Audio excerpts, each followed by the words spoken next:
Bueno, comienzo entonces a presentar a la doctora Alina del Pilar Antón Chávez. Nos está acompañando desde la Universidad Nacional de Piura. El título de su investigación es Modelos de alfabetización algorítmica, una revisión narrativa. El grupo de investigación al que pertenece es la comunicación e interculturalidad. Ella es doctora en Ciencias de la Comunicación por la Universidad César Vallejo y en Ciencias de la Educación por la Universidad Nacional de Piura y doctoranda en Tecnologías de la Información y Comunicación. Es reconocida como investigadora RENACYT por el Consejo Nacional de Ciencia y Tecnología del Perú. Cuenta con estudios en Derecho, se ha desempeñado como periodista, editora de redacción, analista de información y docente universitaria. Ha sido directora de la Oficina Central de Investigación, así como también ha dirigido la autoevaluación y actualización del plan curricular de la Escuela de Ciencias de la Comunicación de la Universidad Nacional de Piura, en la cual dirige y es docente principal. Adelante, doctora. Bien, voy a proceder a presentar. Denme un minutito.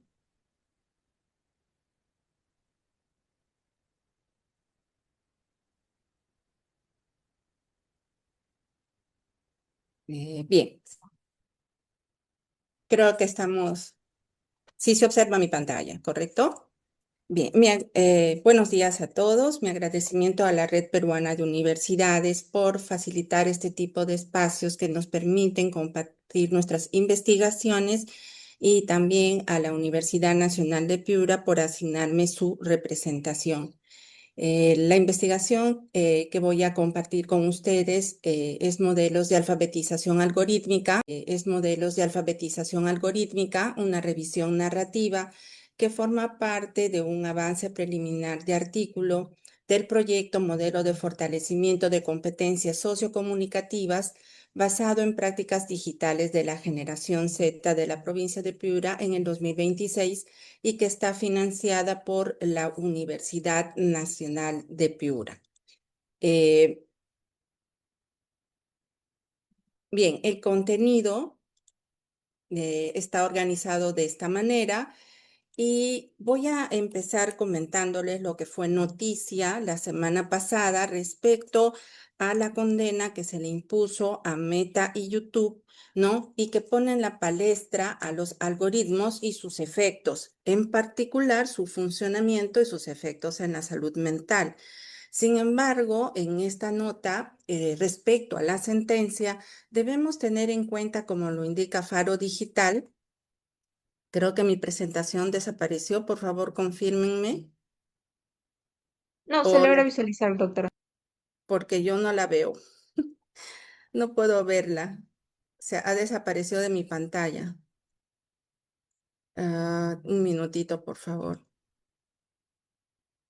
Ya, ahora sí. Entonces, estaba comentando, ¿no? Que en esta sentencia lo que se observaba es que se había dejado de lado un aspecto que en la comunicación se conoce, bueno, un aspecto que era criticar una teoría que en comunicación conocemos como la teoría de la aguja hipodérmica, es decir, inyectar en alguien determinado contenido y que ella lo acepte sin mayor reacción.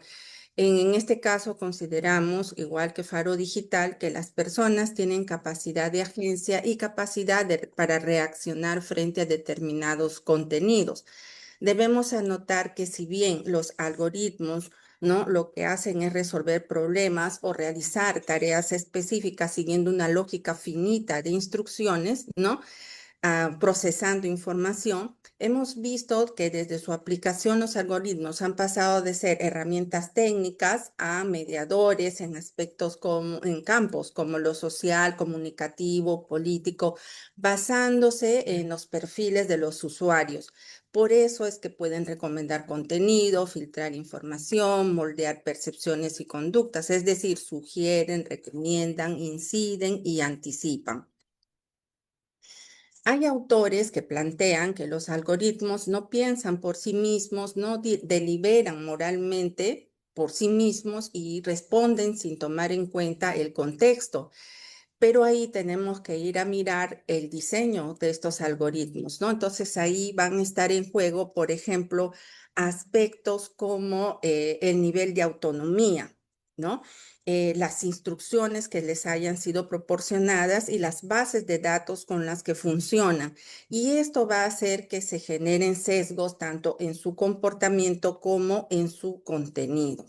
Sin embargo, cuando hemos visto su operación, los estudios evidencian que cuando sus contenidos se acercan al límite de lo permitido, el engagement, entendido como este nivel de compromiso que las personas forman, ya sea emocional o de interacción, se incrementa exponencialmente. Por eso es que se dice que las plataformas no lo van a regular porque es su fuente de ingresos. Entonces la mirada se está dirigiendo hacia el usuario, hacia la persona, ¿no? Y como una de sus opciones está la de desarrollar la metacognición.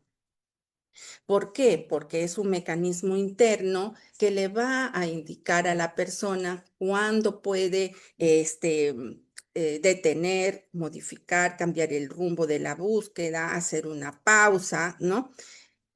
Cuando hay una mayor cognición, lo que vamos a tener es que la persona va a comprender la información que necesita, va a identificar en qué momento cambiar el rumbo, va a poder hacer pausas para interrumpir estos patrones de pensamientos fijos que se puedan estar generando.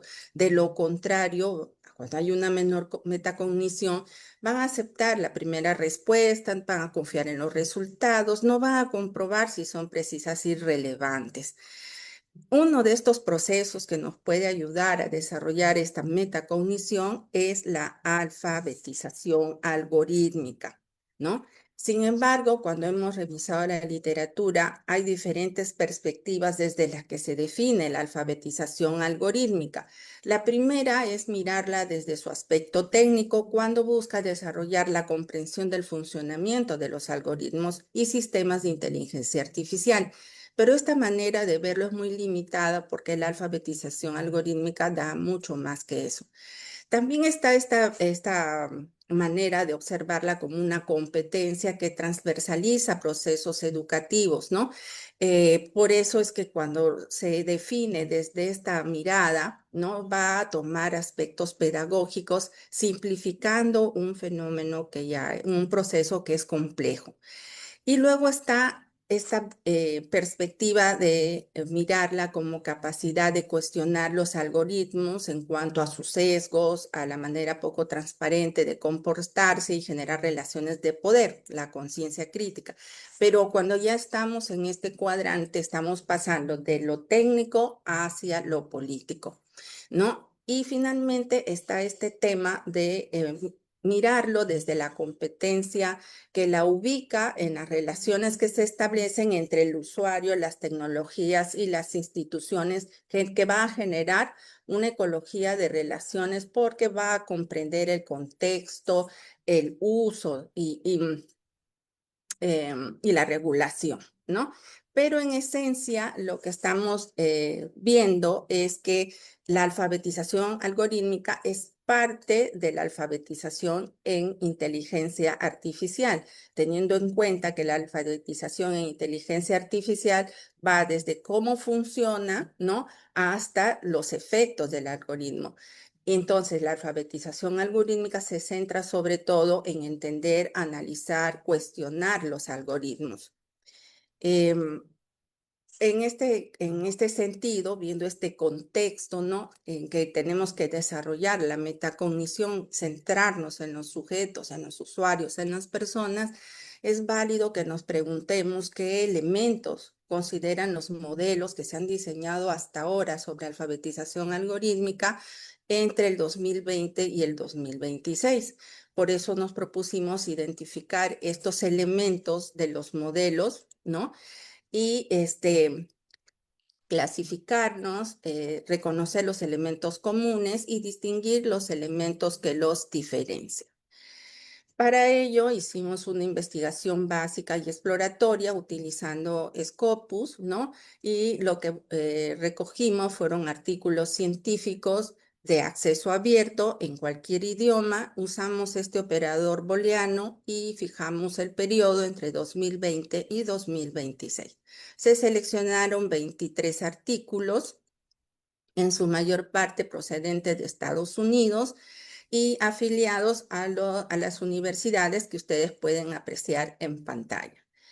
Estos fueron los autores que fueron seleccionados, son 23, y los resultados lo que nos evidencian es lo siguiente, ¿no? Respecto al objetivo general, los principales elementos de los modelos de alfabetización algorítmica parten del conocimiento y comprensión de algoritmos que incluye entender la lógica, el funcionamiento y efectos de los sistemas algorítmicos. Por ejemplo, en el caso de Archambault, ¿no? Ella va a identificar componentes de conocimiento específicos para estudiantes. Si vamos al pensamiento crítico y evaluación, implica la evaluación de los sesgos, riesgos y funcionamiento de los algoritmos, así como Así como en el caso de Shang, ¿no? Él va a trabajar la actitud crítica en usuarios con mayor comprensión. Si vamos a actitudes y dimensiones psicológicas, que es otro elemento, se analiza la confianza, la percepción, el estado psicológico, la autonomía de los usuarios. Y el ejemplo en este caso puede ser Shu, que ve la influencia en comportamiento laboral y toma de decisiones. Luego están las habilidades prácticas y de interacción, donde se va a observar el uso consciente, la regulación del algoritmo, las estrategias de afrontamiento, ¿no? Y aquí, por ejemplo, Shang va a destacar la regulación activa del algoritmo. En la dimensión social y contextual, se valora la influencia del entorno social, plataformas y cultura digital, ¿no? Aquí Xiao, ¿no? Incorpora el entorno social, por ejemplo, en la percepción de sesgo. Bien, en el objetivo específico 1, trabajamos esta clasificación, ¿no? Esta es una, porque hemos hecho dos, eh, entendiendo como modelos puros en la que hay una dimensión dominante, ¿no? Sin integrar de manera expresa otros componentes. En estos tenemos 6 y en los modelos híbridos donde se integran dimensiones múltiples de manera simultánea y están combinándose enfoques, tenemos 17. Ahí tienen ustedes los ejemplos de esta clasificación. Respecto a esta segunda manera de ver los modelos, tomamos como referencia a Bunge, ¿no? Que define el modelo como una representación simplificada de la realidad en la que toma determinados elementos para los estructura, ¿no? Por eso hablamos de modelos explícitos, donde está el modelo estructurado, y de esos tenemos 10, y tenemos descriptivos o exploratorios en los que no hay un modelo estructurado, no se formaliza, pero hay una reflexión, exploración, descripción, análisis y discusión, y entre estos tenemos 13. Veamos ahora los elementos comunes que corresponden al objetivo específico 2. En primer caso, estamos con la comprensión de algoritmos, ¿no? Entonces, aquí lo que estamos considerando es la capacidad de entender qué deben tener los usuarios, ¿no? ¿Qué deben entender los usuarios? Tanto sobre cómo funcionan los algoritmos como el procesamiento de datos y la generación de los resultados. Entonces, ellos deben conocer la lógica básica para que puedan personalizar los algoritmos y utilizar los datos. Por eso es que este elemento está presente en todos los modelos y se constituye en la base de la alfabetización algorítmica. Luego pasamos al pensamiento crítico y evaluación, que es la capacidad de cuestionar y evaluar los resultados de los algoritmos en cuanto al sesgo, el control y la transparencia. Verificar si los resultados son confiables o están manipulados. Debemos tener en cuenta que los algoritmos pueden reproducir desigualdades, discriminación, incluso patrones de violencia hacia la mujer. En la interacción usuario-algoritmo se va a observar el uso, la adaptación, la regulación, es decir, la capacidad que tiene de relacionarse activamente con el algoritmo, ¿no? Pero esta relación va en ambas direcciones, ¿sí? tanto del usuario al algoritmo como del algoritmo al usuario. Y finalmente tenemos la dimensión cognitiva que va a estar relacionada con los procesos mentales como el procesamiento de información, percepción y el aprendizaje que comprende la alfabetización algorítmica. No se trata solo de que el usuario sepa para qué es un algoritmo o qué es un algoritmo, sino cómo va a interpretar y procesar su funcionamiento. En cuanto al impacto en el comportamiento, ¿no? Aquí las decisiones, acciones, el engagement evidencian que no se trata solo de brindar conocimiento, sino que ese conocimiento se traduzca en acciones concretas. Respecto a las diferencias que existen entre los modelos de alfabetización algorítmica observados, vamos a encontrar estas distinciones, ¿no? En primer lugar está el enfoque teórico con el que se define la alfabetización algorítmica. En el aspecto educativo se centra en el desarrollo de competencias y procesos de enseñanza-aprendizaje. En el enfoque sociotécnico se va a entender la alfabetización algorítmica como parte de un sistema de interacción entre usuarios, plataformas y estructuras sociales. Si estamos hablando del enfoque psicológico, lo que estamos analizando son percepciones, actitudes y procesos mentales frente a los algoritmos. En los conductuales se analiza cómo la alfabetización algorítmica va a influir en las decisiones, acciones y comportamientos en un contexto real. Y finalmente, el ético crítico que va a centrarse en los problemas de sesgo, poder y transparencia. En este aspecto, ¿no? Como podrá observarse, no existe una definición única de alfabetización algorítmica, sino múltiples interpretaciones según sea el campo disciplinar. En el nivel de análisis, vamos a mirarlo desde el nivel individual, que es lo que se ha encontrado, eh, en el que se examina cómo las personas comprenden, perciben e interactúan con los algoritmos en su vida cotidiana. A nivel organizacional, vamos a observar la alfabetización influyendo en el desempeño laboral o en la toma de decisiones. Y cuando estamos hablando de el nivel social o sistémico, ¿no? Aquí es cuando hay múltiples actores, usuarios, desarrolladores, plataformas y reguladores para entender la alfabetización como un fenómeno colectivo. Estas diferenciaciones, ¿no? Muestran los alcances analíticos que van desde lo micro hasta lo macro. En relación a la finalidad, estamos observando que en la finalidad educativa, pues se busca desarrollar programas de formación o desarrollar competencias en los estudiantes. En explicación del comportamiento es cómo influye la alfabetización algorítmica en decisiones, percepciones o actitudes. En la aplicación práctica, de lo que se trata es de utilizar la alfabetización algorítmica como herramienta para resolver problemas específicos. Y si estamos hablando de la gobernanza, ¿no? Estamos viendo la orientación hacia el cuestionamiento del poder de los algoritmos en la sociedad. En este aspecto, esta diversidad de objetivos que estamos viendo va a condicionar la estructura y los componentes de cada modelo. En cuanto a la complejidad, vamos a ver modelos puros, que ya lo había mencionado, con una variable dominante, y modelos con múltiples dimensiones que tratan de explicar fenómenos más amplios, ¿no? Y finalmente está en la forma en que se conceptualizan, ¿no? Si estamos mirándolo como competencia cognitiva, va a estar centrada en el conocimiento y la comprensión, luego está como una habilidad práctica, como una actitud crítica, o como un factor de comportamiento.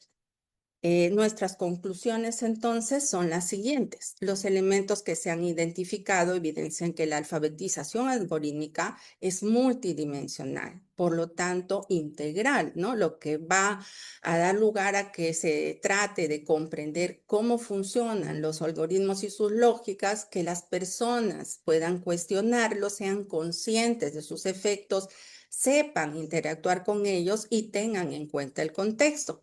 Los modelos predominantes, como hemos visto, son los híbridos, en tanto lo que se quiere es tener una visión amplia, transversal, para poder comprender lo que significa la alfabetización algorítmica. Los modelos explícitos, al tratar de consolidar este constructo teórico, lo que busca es que se elaboren estructuras con dimensiones claramente establecidas. Los elementos comunes se comportan como los cimientos de la alfabetización algorítmica, porque hay un consenso entre los teóricos que los han planteado. Y las diferencias que hemos identificado, ¿no? Lo que permiten es que la alfabetización algorítmica pueda trabajar en diferentes situaciones y metas. Estas son las referencias, algunas de las referencias, y muchas gracias por su atención. Gracias por su exposición. Voy a presentar al doctor Javier Arturo Gamboa Cruzado. Él es representante de la Universidad Nacional Mayor de San Marcos. El grupo de investigación al que pertenece es Tecnología e Innovación en Minería. Es doctor en Ingeniería de Sistemas y doctor en Administración de Empresas, investigador RENACID nivel 1, reconocido por CONCITEC, profesor universitario y asesor en el Vicerrectorado de Investigación y Posgrado de la Universidad Nacional Mayor de San Marcos. Actualmente se desempeña como coordinador de la Maestría en Inteligencia Artificial para la Administración en la misma universidad, especialista en Inteligencia Artificial Generativa, Ciencias de Datos y Transformación Digital aplicada a la investigación científica, autor de más de 80 publicaciones científicas indexadas en Scopus y Web of Science en áreas como inteligencia artificial, blockchain, machine learning, Internet de las cosas y análisis bibliométrico. Vamos con usted, doctor. Por favor, tiene 15 minutos exactos. Muchas gracias. Permítame, voy a compartir mi pantalla. Eh, Quisiera que me confirmen que tienen acceso a mi pantalla, a mi presentación, por favor. Correcto, doctor. Ya, muchas gracias. Buenos días con todos los presentes. Un saludo afectuoso desde la Decana de América, Universidad Nacional Mayor de San Marcos. Muy bien. El temario lo tenemos acá, de la investigación científica, sistémica, a la innovación en esta era de la inteligencia artificial. Cómo nosotros desde la universidad, desde la academia, empezamos a hacer investigación científica rigurosa, aplicada, bibliográfica, y terminamos en productos muy concretos, lo cual permite dar una tremenda ayuda a todos los investigadores para que incrementen su producción científica. Mi nombre es Javier Gamboa, de la Universidad Nacional Mayor de San Marcos. El temario, lógicamente que partimos mucho de la inteligencia artificial generativa. Tenemos inclusive una maestría, tenemos doctorados ya sobre inteligencia artificial generativa. No solamente en las facultades de ingeniería, en diversas facultades se está aplicando las herramientas de inteligencia artificial. En esta presentación vamos a ver cómo estamos utilizando la inteligencia artificial generativa para apoyar a la revisión sistemática de la literatura o los metaanálisis. Se ha creado una plataforma desde hace 5 años que se ha denominado la plataforma RAJ, algo como PostViewer, que muchos de los presentes sabrán de su existencia o inclusive lo han utilizado, pero esta es una plataforma desarrollada por personal sanmarquino. Veremos qué genera la herramienta y cómo eso contribuye a la publicación de artículos de revisión sistemática, que a veces lo conocemos también como los reviews. Bien, sabemos que la inteligencia artificial generativa pues se fundamenta en los modelos fundacionales, ¿verdad? Los modelos de lenguaje de gran tamaño, que son redes neuronales que tienen la capacidad de procesar grandes volúmenes de datos, lo vectorizan y se generan sus bases de datos vectoriales. Este es el punto de partida para nosotros. ¿Quiénes lo utilizan? Lo tenemos acá, el ecosistema, los más conocidos, creo que muy útiles, todos ellos muy útiles y muy utilizados. Acá lo utilizamos a todos ellos, pero tenemos fuerte concentración, de repente porque fueron los primeros y trabajan muy bien, y trabajamos con las APIs de OpenAI, ChatGPT y también con DeepSeek, pero sin desmerecer al resto. Todos son muy buenas herramientas para trabajar con las APIs. Bien, sabemos que los investigadores que estamos al lado derecho, las damas, los varones, tenemos diversas modalidades para llegar a posicionarnos como investigadores, es decir, tener libros de investigación, artículos, tesis. En este caso está orientado mayormente al tema de los artículos. Y sabemos que hay, entre muchos, los más conocidos, los artículos primarios de trabajo de campo, y en la parte inferior se vean los artículos de revisión. Muy bien, la gran mayoría de colegas van y les va muy bien, y yo también lo hago, nos vamos por la modalidad de hacer trabajo de campo y llegamos a nuestro artículo primario y nos ayuda a ser investigadores. Pero tenemos la otra ruta, que también mucho lo utilizamos, es la vía de la revisión sistemática de la literatura, o los colegas de ciencias de la salud que optan por los meta-análisis, ¿verdad? Entonces, generamos nuestros artículos de revisión y también nos ayudan a posicionarnos el tema de investigación.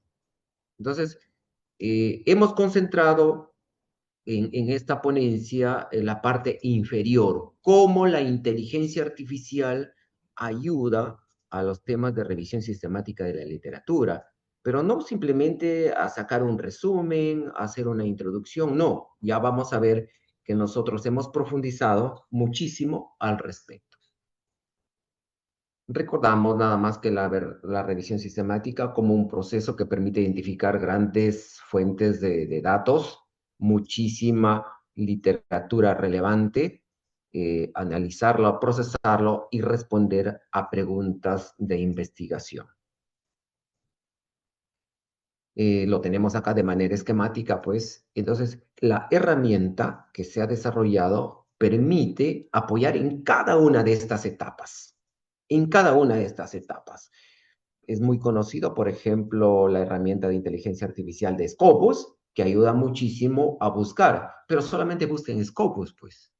¿No es cierto? Busquen Scopus. Y cuando queremos hacer revisiones sistemáticas, no solamente debemos reportar de una fuente. Mientras más fuentes reportemos, creo que es más riguroso, más interesante en nuestra revisión sistemática. Tenemos a ProQuest, Taylor and Francis, Web of Science, y la lista es muy larga. Entonces la herramienta también ayuda ahí.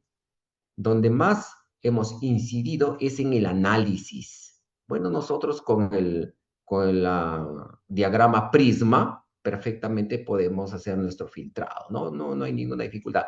Acá, colegas, en el análisis bibliométrico y en el análisis riguroso, donde vemos temas inferenciales, es donde la herramienta está aportando muchísimo para lograr muy buenos artículos que con mucha alegría están siendo aceptados en todos los niveles de cuartil. 4, 3, 2 y 1, y en las mejores revistas a nivel mundial, perfectamente reconocidos por Scopus. Muy bien. En la revisión de sistemáticas tenemos muchas ventajas, pero quiero concentrarme en la gran desventaja que asusta y desanima a muchos, que son los tiempos, porque los humanos, para revisarnos 60, 80, 100 y tal vez más artículos científicos, necesitamos mucho esfuerzo, mucho estrés, mucho tiempo, ¿verdad? Que puede significar ello 6 meses, 8 meses, 10 meses, un año para hacer una revisión sistemática. Con la inteligencia artificial, con nuestra programación que hemos hecho con Python y con APIs a los LLM, eso lo estamos reduciendo considerablemente. Miren, a 16 semanas y tal vez menos hasta que se redacte el artículo, pero en sí el procesamiento de la data con APIs, con Python y a los LLM no es 16 semanas, eso puede ser 3 horas. Lo que a un humano le consume 10 meses de su tiempo, nosotros procesamos cientos de artículos científicos para responder todas las preguntas de una revisión sistemática en 2 a 3 horas. Está acá un poco la arquitectura de la solución RAJ, Research Assistant, y J por un tema muy particular, un asistente de investigación. Siempre afirmamos que no le debemos dar la tarea a la inteligencia artificial que haga todo. No, nosotros desarrollamos y las herramientas nos asisten, nos apoyan. El corazón, el pegamento de todo eso es Python. Bueno, soy ingeniero y bueno, pues desarrollamos muchos de nuestros programas, de todo hay, en Python. A Python le damos la conectividad vía su API de los LLM. Nosotros trabajamos mucho con OpenAI, ChatGPT que lo conocemos, y nosotros todos los artículos que pueden ser cientos, lo capturamos con Python y que tiene un mundo de librerías. Tratamos de utilizar las librerías más rigurosas para poder alimentar a los LLM a través de su API. ¿Cómo lo hacemos? Con Python. Pero en ese API tenemos que darle las instrucciones adecuadas para que el LLM sea eficiente. No tanto por los tiempos y los costos, sino para que pueda entender lo que queremos que haga y nos pueda responder a las preguntas de investigación. Es decir, acá también hacemos ingeniería pro. Con los PROMPT más rigurosos, damos la información a los LLM a través de las APIs. 3 horas podemos procesar cientos de artículos para responder a las preguntas. Y eso es el insumo muy importante para hacer una revisión sistemática. La herramienta se empezó a desarrollar aproximadamente hará 5 años. 5 años. No lo trabajábamos con API ni LLM porque no eran robustas. Acordarán acá todos, sé que son profesionales de primer nivel, hace 5 años no estaba muy robusto esto. Lo hacíamos todo con Python, pero no eran las respuestas en el nivel que se requería para una revisión sistemática, para un metaanálisis. Pero en estos últimos 2 a 3 años, con la madurez, con la consolidación de las APIs y con la tremenda potencia de los LLM y también con los buenos anchos de banda de Internet y el hardware también que ya nos ayudan a procesar muy bien esto, colegas, ya los artículos que nosotros estamos enviando, los reviews que enviamos, ya lo hemos decidido que van solamente a niveles de cuartil 1 y cuartil 2 y va todo muy bien. Entonces, este ecosistema, esta arquitectura funciona día a día en el computador desde el cual estoy haciendo mi ponencia. Esto funciona en el día a día. Muy bien. Les muestro acá algunos de los reportes que generamos con la herramienta RAJ. Ese es como un muestrario de los bocaditos del menú que saca nuestra herramienta RAJ. Muchos de ustedes lo verán que son muy conocidos, pues un gráfico de barras, series de tiempo, es conocido. Hacemos también con la herramienta mapas de calor, que sí que lo hace la herramienta de PostViewer, pero no sé si PostViewer trabaja sobre mi muestra, sobre mis 70, sobre mis 80, sobre mis 100 artículos. Creo que no. Hacemos mapas de calor, inclusive estamos sacando muy agradables a la vista, no solamente muy útiles, sino que muy agradables a la vista, esas redes bibliométricas, por ejemplo, de países y fuentes de información. ¿Qué más? Tenemos todo eso, tenemos diagrama de Sankey de 3 niveles, de 4 niveles, tenemos información sobre la objetividad y la polaridad de las publicaciones científicas, tenemos clústeres de diversos tipos con los modelos matemáticos más rigurosos que pueda haber y que lo procesamos con Machine Learning. Por ejemplo, este tipo de gráficos muy agradables a la vista y muy útiles de la producción científica y el crecimiento de la producción científica por fuente. Tenemos tendencias con modelos matemáticos muy interesantes, el conocido Pareto de la parte de citas, o modelos como Bradford. Y miren esto, colega, esa es una de las últimas cosas que hemos estado sacando, inclusive estamos haciendo los mapas temáticos, el diagrama de Callon. Muchos de ustedes deben haber escuchado. generar este diagrama de Calón sabemos que requiere muchísimos modelos matemáticos muy interesantes, pero ya la herramienta le está sacando poco utilizados, pero muy valorados para los editores y para los revisores.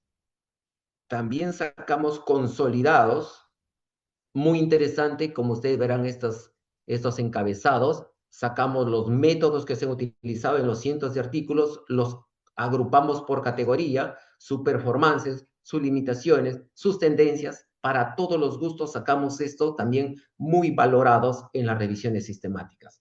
Colegas, permítanme retroceder, estos reportes que estoy poniendo solamente no serán ni el 5% de la totalidad de interesantes reportes muy útiles y muy atractivos a la vista, que no nos objetan casi nada, por no decir nada, cuando no revisan los pares. Nos objetan de mil cosas, menos de los reportes generados por la herramienta que trabaja con Python, las APIs y los LLM. Tengo acá otro grupo más, miren la red de bibliométricas. Esto sí es lo último de lo último que hemos logrado, hacer los clústeres con las comunidades del UBAIN. Alguno dirá, ¿y qué es eso? Sí, es poco común, pero muy útiles esos clústeres como comunidades de UBAIN que tienen en el fondo modelos matemáticos muy rigurosos y que lo hacemos con el procesamiento del lenguaje natural. Muy bien, esto es lo que todo profesional, todos los que estamos acá, sabemos que esto no es nuestro regalo de Navidad, ¿verdad? Cuando nos llega un correo de una revista como la que ven acá, que es una Q1 y dice, señores, felicitaciones, su artículo ha sido aceptado. Esto es reciente, ustedes lo verán por ahí la fecha, 16 de marzo. Fue un buen regalo de Navidad que esta revista Q1 nos dice, señores, su artículo ha sido aceptado. Muy bien, y eso continuamente que uno envía nos dan estos buenos resultados. En el lado derecho, en este texto, está algunos de los artículos de revisión sistemática que nos han sido aceptados en este último año, me parece. En la parte inferior, de manera gráfica, está también solamente, yo tengo también mi dashboard que hago con mi Power BI de toda la producción científica que tengo. Esto es mi producción científica solamente en artículos de revisión sistemática. Y casi todos ellos ayudado con la herramienta RAJ. No generado, sino ayudado con la herramienta. Entonces, colegas, viene acá la propuesta. Desde la Decana de América, desde el Vicerrectorado de Investigación y Posgrado, y desde mi persona, porque yo he desarrollado esta plataforma, pongo a consideración de toda la comunidad universitaria, de todos los investigadores de nuestro querido país, a su disposición cuando quieran ayudarles con esta herramienta y asesorarles cómo pueden ustedes optimizar su producción científica específicamente en las revisiones sistemáticas de la literatura. No les ofrezco vender, les ofrezco poner a su disposición toda esta excelente herramienta y que mejoren su productividad. Por la parte inferior, por ahí tienen mis datos, cuando gusten, para apoyarles y aprender también de todos ustedes, estimados colegas.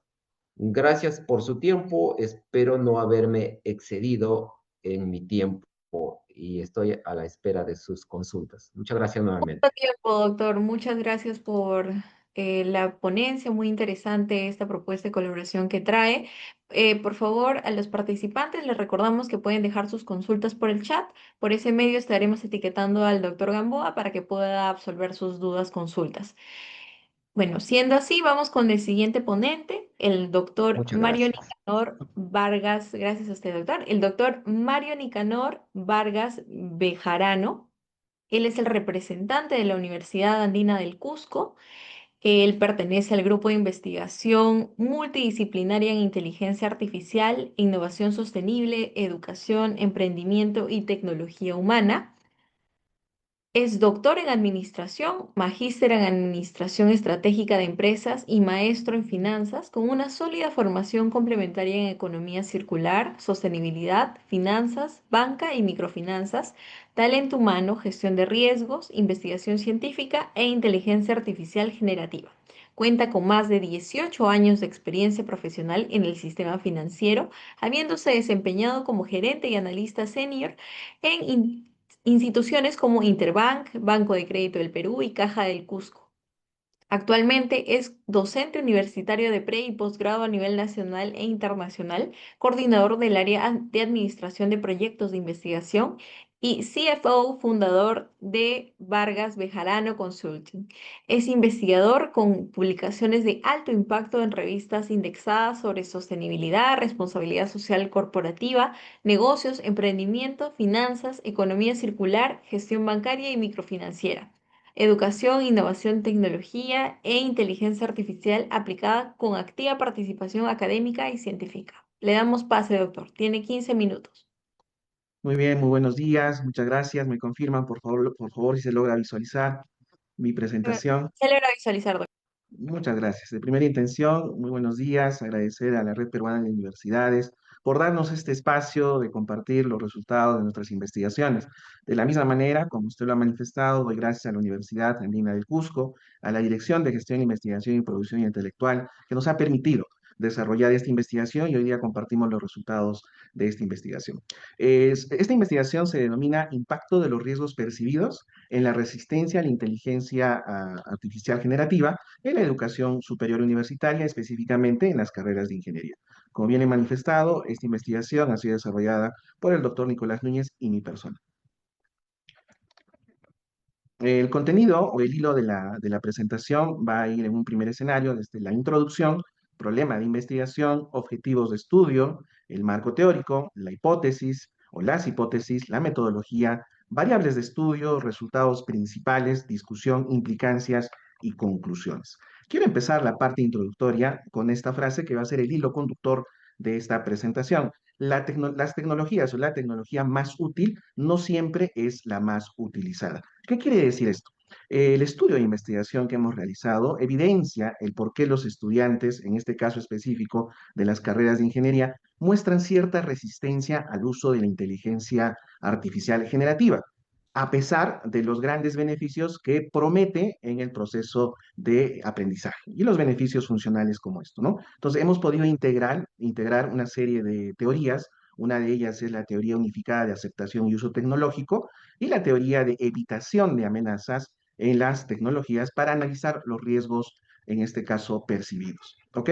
De otro lado, también en esta investigación que hemos realizado con el doctor Nicolás y mi persona, revela una preocupación dentro de las grandes evidencias acerca de la pérdida, de cierta forma, entre los riesgos que los estudiantes pueden evidenciar, que es la pérdida del pensamiento crítico, por un lado, la dependencia tecnológica, y estos pues actúan como ciertas barreras psicológicas significativas, y eso es lo que vamos a tratar de evidenciar en esta investigación. Y algo curioso que esta investigación nos va a ayudar a entender es que los estudiantes o alumnos con mejor rendimiento académico tienden a usar menos la IA generativa, probablemente, posiblemente, por cautelar la ética o de repente un temor a comprometer su autonomía. Entonces, estos factores, estos elementos han ido propiciando de qué forma poder realizar la investigación acerca de abordar este tema de inteligencia artificial generativa y sabemos a nivel educativo y también el expositor anterior evidencia que existen herramientas actuales, ¿no? Como ChatGPT,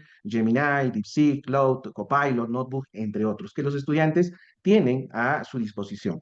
Aunque estas tecnologías, como bien se ha manifestado, te prometen o te evidencian facilitar este aprendizaje y mejorar el rendimiento académico, especialmente en educación superior, la integración de estas dos, por un lado, los factores que impulsan el uso de estas herramientas tecnológicas y la cierta, digamos, el temor o freno que tienen en el uso, establecen una paradoja en el hecho del uso de esta inteligencia artificial, generando una incertidumbre en estos estudiantes.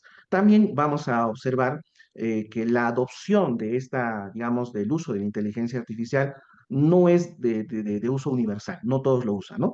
Debido a las preocupaciones, sobre todo en la facilidad de los resultados y el miedo a perder las habilidades de pensamiento crítico, que bien se ha manifestado, y el riesgo de plagio en algunas veces involuntario, ¿no?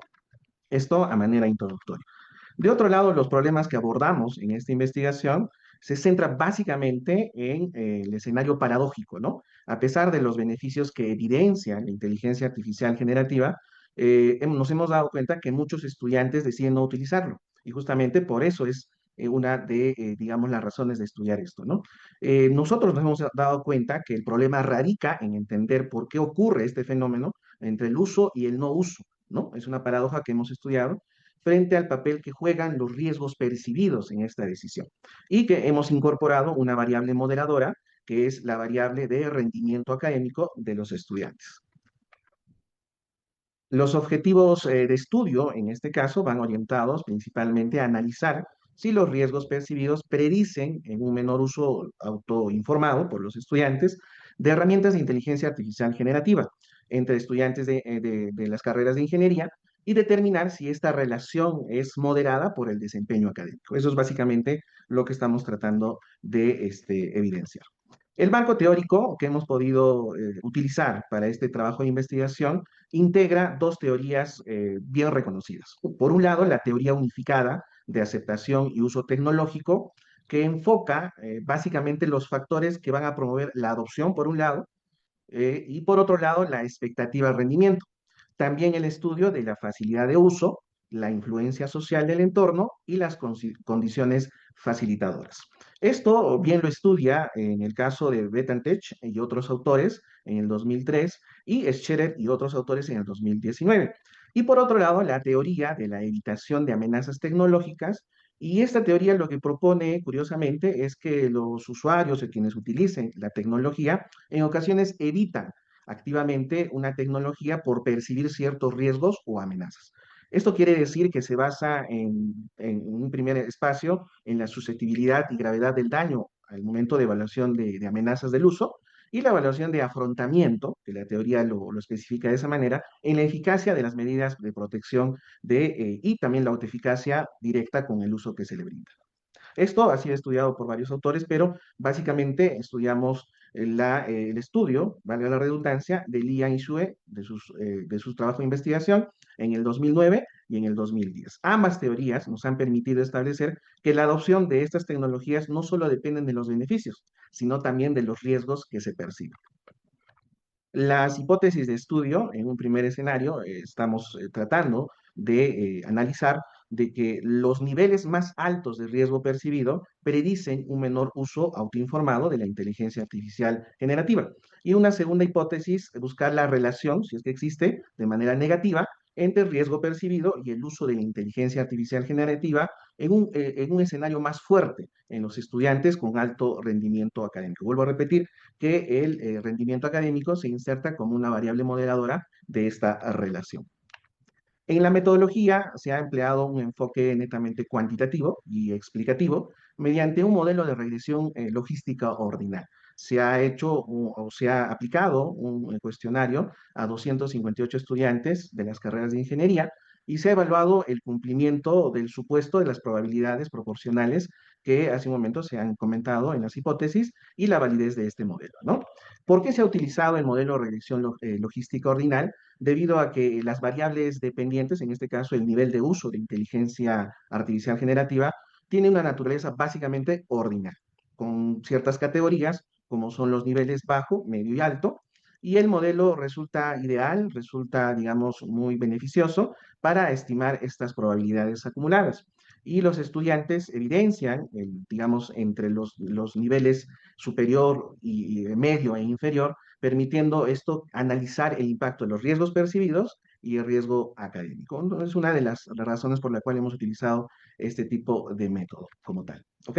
Entonces, presentamos el modelo de regresión logística, donde se evidencian cada una de las variables, en este caso el uso de la inteligencia artificial y los niveles bajo, medio, alto, el riesgo percibido y el rendimiento académico.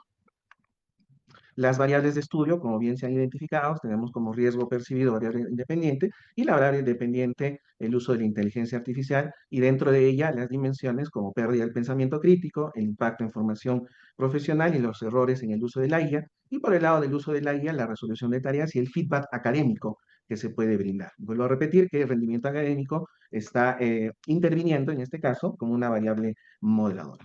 Dentro de los resultados del estudio, nosotros podemos evidenciar en la tabla que existe un soporte parcial en la hipótesis número uno. ¿Qué quiere decir?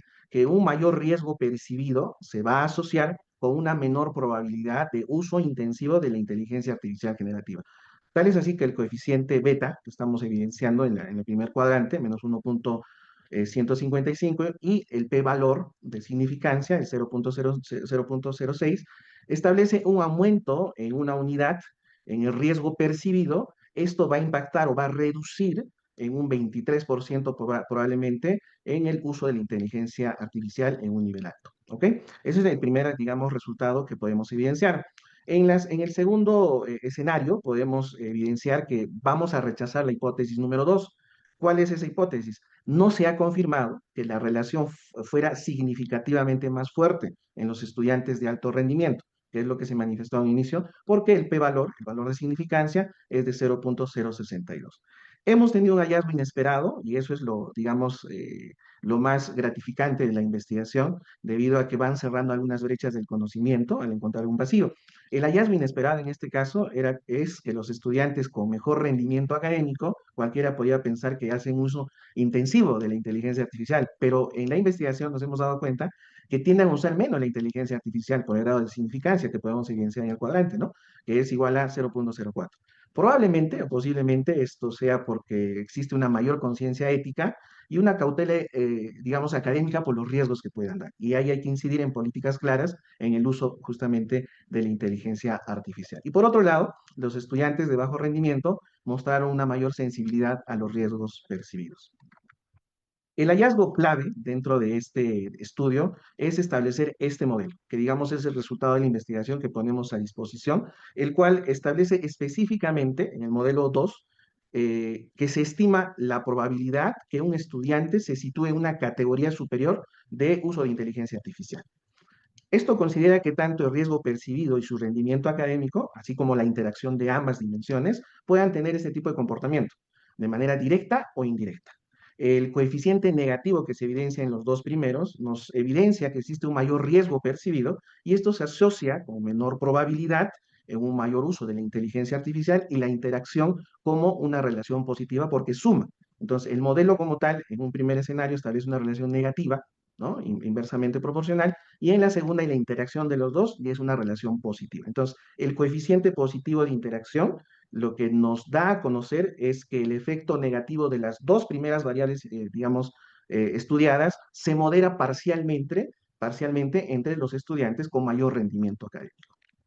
De otro lado, hemos analizado, digamos, el modelo estratificado del nivel de rendimiento académico en los cuartiles de rendimiento que pueden tener los estudiantes, y esto debido al rendimiento que pueden tener, y la prueba de robustez de las variables de control para poder, digamos, garantizar de que el modelo predice las hipótesis establecidas y los resultados como tal.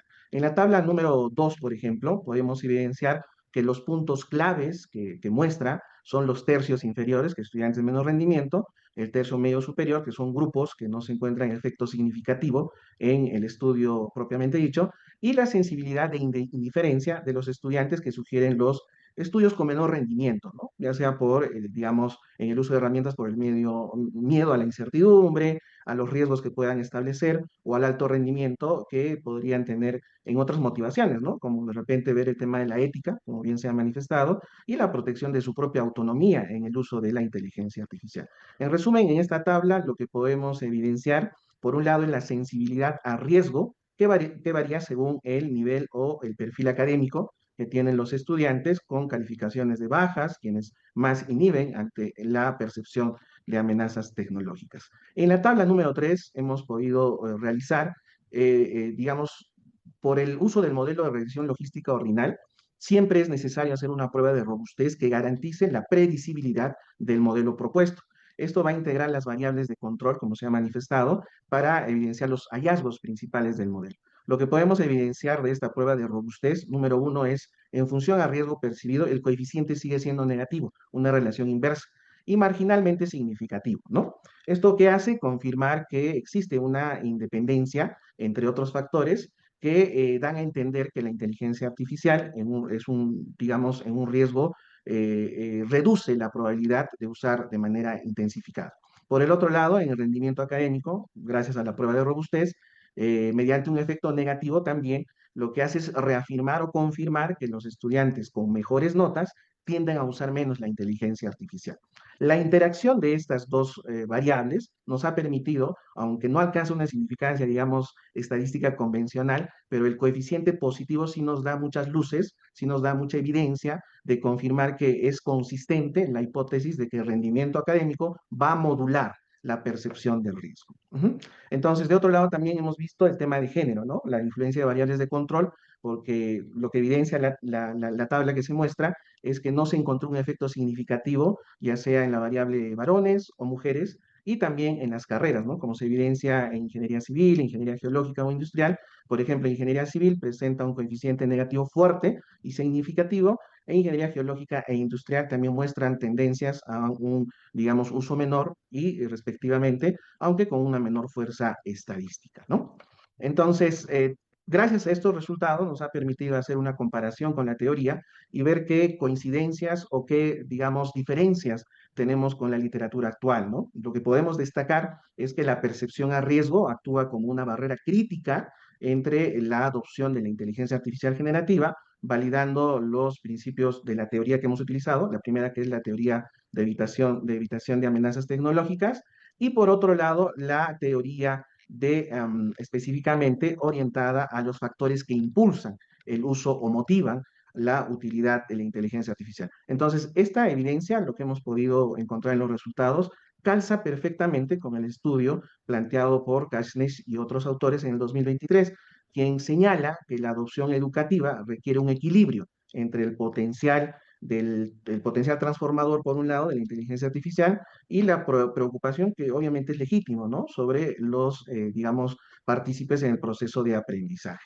Por otro lado, también el hallazgo central en el comportamiento de los estudiantes de alto rendimiento, quienes tienen cierta precaución en el uso, en la evitación racional y activa para proteger su autonomía, coinciden con la investigación de Cotton y otros autores en el 2024, que evidencian la preocupación por la identidad académica como tal, y también el estudio de Hussein y otros autores en el 2024, que demuestra que los estudiantes con mejores resultados tienen a una mayor conciencia social sobre el uso de la inteligencia artificial y sobre todo al temor que existe de cometer cierto, entre comillas, similitud o plagio involuntario, ¿no?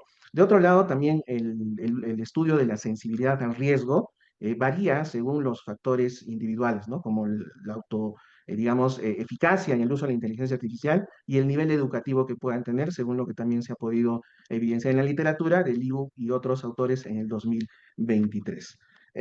A manera de implicancias, ya llegando a la parte final, espero no haberme extendido mucho, Sí, por favor, doctor, un investigación. minuto para Sí, cerrar. correcto. Tenemos en niveles de implicancia institucional que es necesario que las universidades establezcan políticas claras. A nivel pedagógico es necesario implementar programas de alfabetización digital y a nivel de equidad es necesario que los estudiantes de bajo rendimiento cierren brechas en el uso de la investigación. Y a nivel de conclusiones se tiene que existe un riesgo percibido y es necesario que estos se estudien a nivel de influencia de manera determinada en las decisiones. Y por otro lado, digamos, las teorías que se han utilizado en el trabajo de investigación, la teoría unificada y aceptación de uso tecnológico y la teoría de evitación de amenazas tecnológicas puedan pues finalmente ser ampliadas debido al hallazgo fundamental en la paradoja de los estudiantes de alto rendimiento. Espero que les haya gustado la presentación. Una reflexión final: a mayor riesgo no es usar la inteligencia artificial, sino no entender cómo usarla correctamente. Muchas gracias por su atención. Gracias a usted por la presentación, doctor. Muy interesante estas implicancias. Vamos con el siguiente ponente, pero antes, nuevo recordatorio, por favor, a los participantes que de tener alguna consulta para el doctor Nicanor, pueden hacerlo por el chat. Por ahí él estará absolviendo las consultas. Entonces, ahora a presentar al doctor José Alfredo Suya Torres. Él es el representante de la Universidad Católica de Santa María. Pertenece al grupo de investigación en inteligencia artificial aplicada e interdisciplinaria. Él es profesor investigador universitario con doctorado en ciencias de la computación, máster en ingeniería de sistemas. Tiene un título en ingeniería de sistemas además y en educación con segunda especialidad en ingeniería de software. Lidera proyectos de investigación básica y aplicada con líneas de investigación sobre inteligencia artificial, aprendizaje automático y gamificación para el bienestar humano. Sin más preámbulo, lo escuchamos, doctor. Muy bien, buenas tardes con todos. Voy a compartir mi presentación para dar inicio. Primero, saludar la iniciativa de la Red Peruana de Universidades para poder compartir los diferentes trabajos y estudios que se realizan en las diferentes partes del país. Asimismo, también saludar a la universidad donde laboro, la Universidad Católica de Santa María, que me ha permitido presentar el tema relacionado a lo que he indicado, ¿no? Que viene a ser inteligencia artificial en acción, aplicaciones interdisciplinarias para la evaluación y el bienestar humano. Como ha mencionado en mi presentación, el trabajo que realizo es utilizar la inteligencia artificial para poder obtener beneficios en un contexto de persona, en el campo de la salud, de la actividad física, y otros que beneficien en su desarrollo mismo. Para eso, eh, entre las diferentes líneas que tiene, eh, voy a ahora compartir trabajos que están vinculados en la visión por computadora. Por este intermedio, eh, hemos logrado realizar algunos estudios, algunos tienen fondos de proyectos financiados internamente y también otros a nivel nacional por Prociencia y algunos a nivel internacional también. La visión por computadora en un concepto genérico y amplio, podemos decir de que se va a dedicar a realizar tareas como clasificación, detección, segmentación y otros vinculados al análisis tanto de video como de imágenes. Eh, es importante también reconocer, y vuelvo al saludo que hago a la Red Peruana de Universidades, de poder promover la difusión de los diferentes trabajos que se hacen en el país, ¿no? Nosotros sabemos que a nivel mundial, pues todavía estamos un tanto distante de ello, pero el mundo se mueve así, es tal cual, como podemos ver a través del tiempo, desde el año 2016 prácticamente al presente, como otros países sí desarrollan y obtienen beneficios con el uso y aplicación de la inteligencia artificial, destacando a países ya conocidos como Estados Unidos, China, Corea del Sur, entre otros. Nosotros seguro estamos en ese camino, intentamos poder acercarnos y reducir esa brecha que ya conocemos que nos distancia. Bueno, una de las áreas, como ya comenté, de la inteligencia artificial y en la cual nuestra área de desarrollo acá en la universidad es visión por computador o conocido en inglés computer vision. Como hemos mencionado, trata del procesamiento de imágenes y videos, detección, segmentación y clasificación de objetos, reconocimiento de patrones visuales y otros relacionados a ello. En estas tareas más conocidas, sabiendo de que pueden existir otras, se encuentran la clasificación, detección y segmentación, para cual alguna de estas tareas representa poder etiquetar, ¿no? Tener una facilidad para esa tarea, donde nosotros vamos a indicar en un video que podemos extraer imágenes de allí e ir indicando en qué formas, ¿no? O figuras nos vamos a enfocar. Y esta va a tener una alta tarea de clasificación, una tarea media de detección y en segmentación podrá ser baja y media. También podremos hacer predicciones sobre esas imágenes que vamos a tratar, teniendo una tarea alta en clasificación, media en detección y baja en segmentación. Podemos extraer también detalles extraídos por imagen, donde para clasificación podemos obtener un dato de clase correspondiente, en una detección n datos, número de objetos detectados, en segmentación también n datos de números de grupos de píxeles por cada clase. Un aspecto muy relevante es esta última fila, donde para poder lograr todo ello, y obtener los modelos correspondientes hay que realizar tareas de entrenamiento y despliegue, lo cual al tratarse de videos e imágenes y en grandes cantidades, pues el poder computacional se va a requerir que se cuente con ello. Para tareas de clasificación, pues podemos trabajar con computadoras comunes que tienen pues la CPU como procesadores. En detección, los entrenamientos ya requieren un mayor poder computacional, ya hablamos de las GPU y poderlas ejecutar en CPU, y en tareas de segmentación, pues ya necesitaremos un mayor poder computacional. Es bueno indicar de que en la universidad, y conozco de algunos otros casos, pues ya contamos con servidores dedicados de HPC de alto procesamiento que nos permiten hacer este tipo de tareas. Entonces paso a presentar algunos de los trabajos que hemos estado realizando en nuestro grupo de investigación. Tenemos este trabajo de evaluación de actividad física por visión por computador utilizando Azure Kinetic, que es un equipo de video especializado en estudiantes universitarios. Al hablar en mi presentación hemos mencionado del bienestar que pueden obtener las personas en diferentes campos, y pues la actividad física es una de ellas. Es bien conocido que el paso por la pandemia pues ha llevado a que muchas personas con el sedentarismo que hemos tenido, pues tiendan de un tiempo a esta parte a tener el problema de obesidad y entre otras cosas, con los correspondientes problemas cardíacos y todo ello.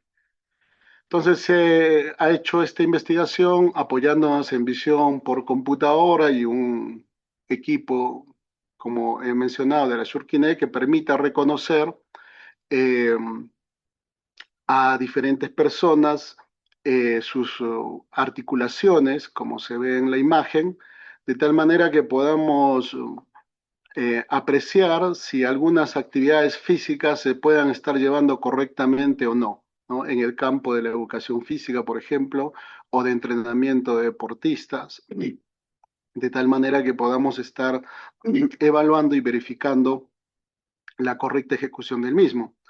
Para ello se utiliza algunas técnicas como la visión por computador profunda, que permita realizar estas tareas de estimación de poses o seguimiento del cuerpo humano.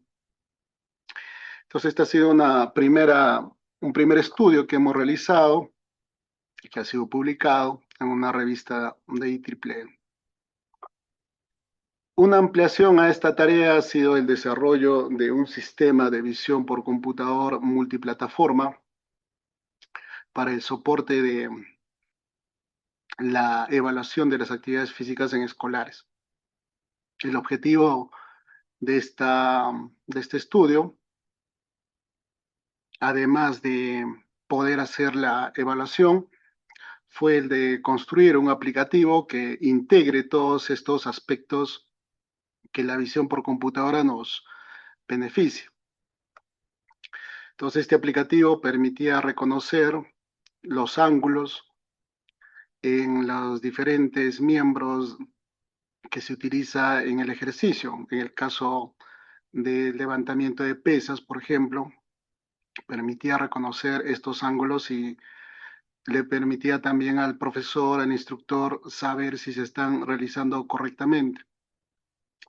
Este aplicativo incluía técnicas y trabajos con estimación de pose, visión computadora basada en video, extracción de características geométricas, reconocimiento de acciones, y permitió generar este aplicativo que hemos mencionado para que inclusive podamos obtener percentiles del grupo etario correspondiente y saber si hay mejoras o no en determinados ejercicios.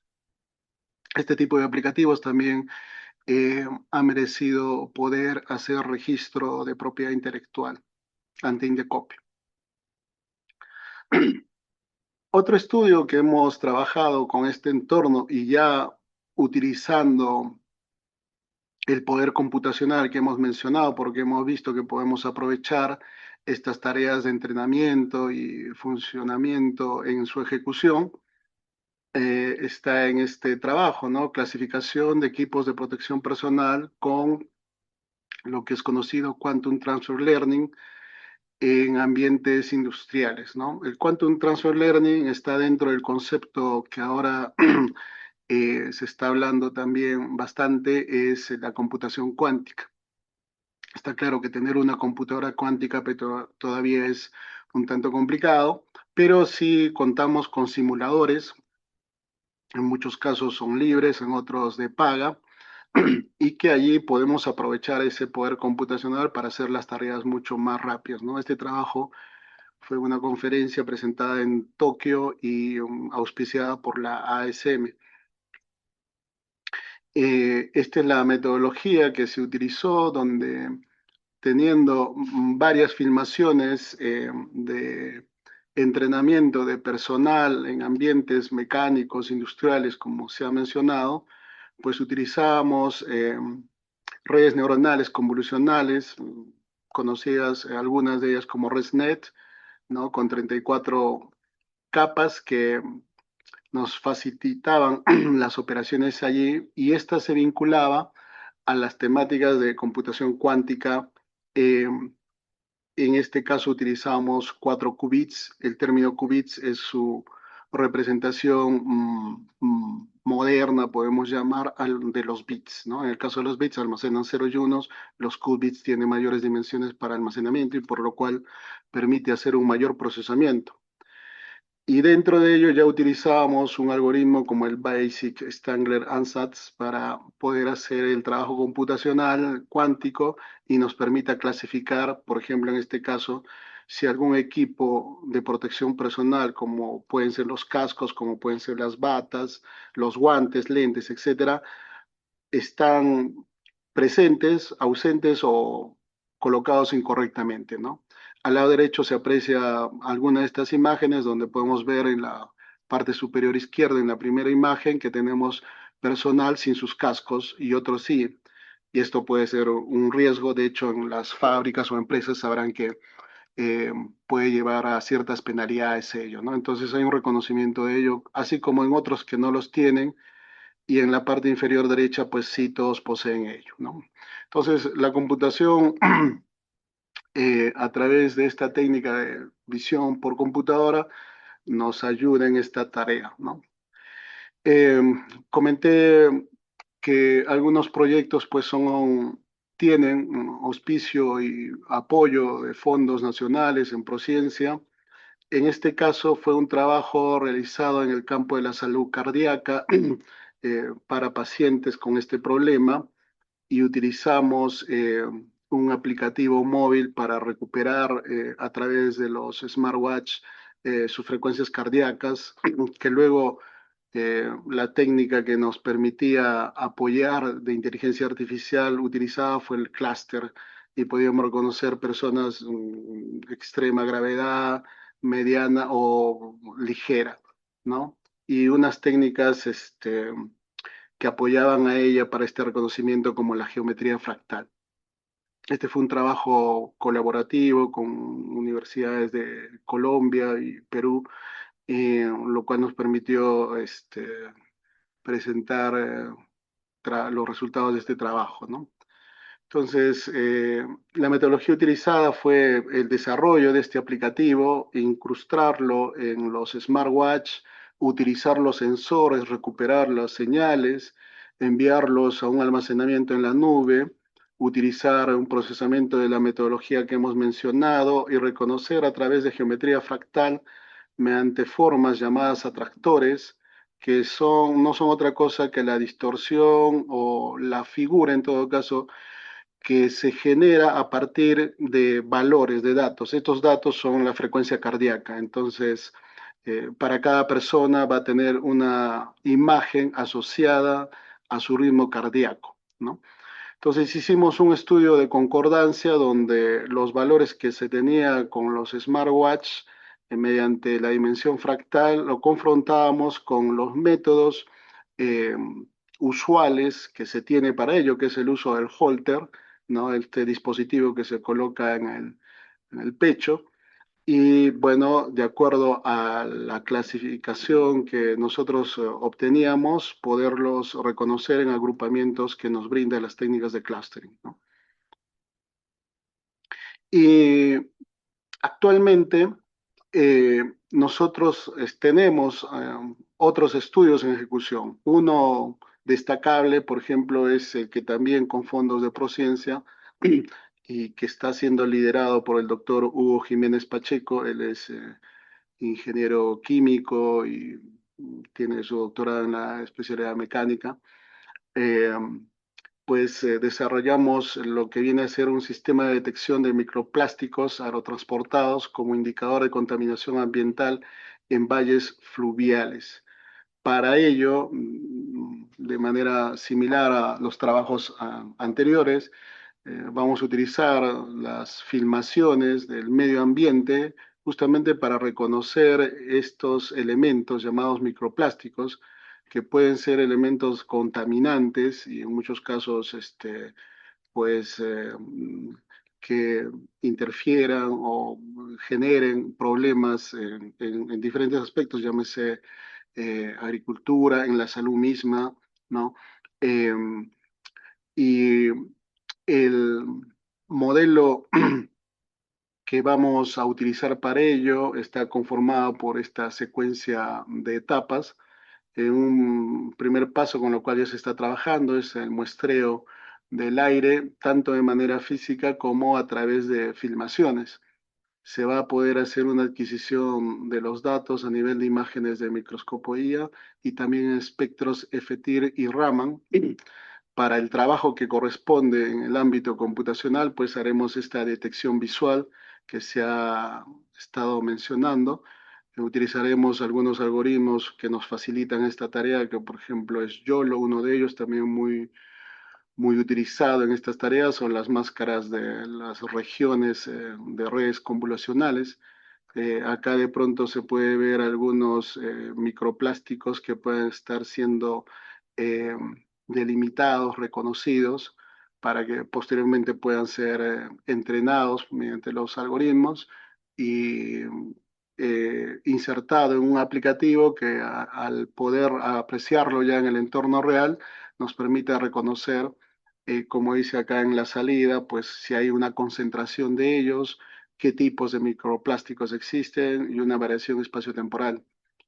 Parte de esas tareas pasarán por hacer segmentación y clasificación propias de visión por computadora, hacer análisis morfológico, utilizar redes neuronales convolucionales, algunas otras redes que ayudan para ello. No es, de pronto no, en esta presentación no se trata de entrar en detalles, pero hay muchos algoritmos que ayudan en ello, como EfficientNet. Luego se va a ver la identificación de los polímeros, análisis espectrales, la clasificación FTIR y Raman. Como hemos mencionado, es un trabajo multidisciplinario. Entonces hay especialistas como el doctor Hugo Jiménez que he mencionado que verán esta parte. Y haremos análisis modelado ambiental para la distribución y tendencias y los modelos predictivos. Doctor, por favor, Entonces, vamos cerrando. Estamos con el sí, límite. ya es la última. Lo que se ha querido realizar con esta presentación es ver un panorama de los trabajos en la línea de visión por computadora. Tenemos otras líneas también, pero es el difundir y dar a conocer estos trabajos realizados aquí en la universidad en la ciudad de Arequipa. Muchas gracias por su atención. Gracias, doctor. Eh, estamos con el límite de tiempo, así que vamos. Estamos con el límite de tiempo, así que vamos frente con los ponentes, el doctor Alexandro Landeo Quispe y el ingeniero Percy Condori Cuadros, ambos representantes de la Universidad Nacional de Huancavelica. Ellos pertenecen al grupo de investigación Investigation, Development and Systemic Innovation Group. El doctor Alexandro Landeo Quispe es ingeniero de sistemas, licenciado en Pedagogía y Humanidades, magíster en Ingeniería de Sistemas con mención en Gerencia en Tecnologías de Información y Comunicación, especialista en Didáctica Universitaria con mención en Ingeniería, doctor en Sistemas de Ingeniería, doctor en Ingeniería de Sistemas y posgrado en Investigación, consultor sistémico e informático y en Gestión de Gobierno de TI. Gestor pedagógico universitario por IESALC UNESCO, docente universitario en pre y posgrado de universidades del Perú, investigador RENACID nivel 4, actual docente investigador en la Universidad Nacional de Huancavelica. El ingeniero Percy Cóndor Cuadros, por su parte, es ingeniero electrónico con maestría en Ciencias de la Ingeniería, con mención en Gestión de Tecnologías de la Información y Comunicación, egresado del doctorado en Ciencias de la Educación, docente de universidades de la región central del Perú, docente e investigador en áreas de electrónica, tecnologías e información, inteligencia artificial y tecnologías emergentes. Sin más, los escuchamos, ponentes.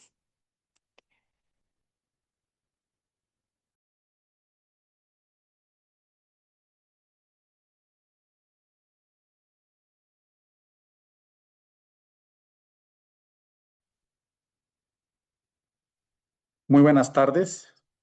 Eh, Agradecemos en esta oportunidad a la Peruana de Universidades por la invitación realizada, al Vicerrectorado de Investigación de la Universidad Nacional de Huancavelica por habernos permitido el día de hoy dar a conocer esta investigación que venimos desarrollando con mi colega el maestro Percy Condori Cuadros, con quien vamos a compartir la exposición de esta tarde. El título de la investigación es Prototipo de vehículo terrestre teledirigido mediante telemetría utilizando tecnología LoRa. ¿Sí?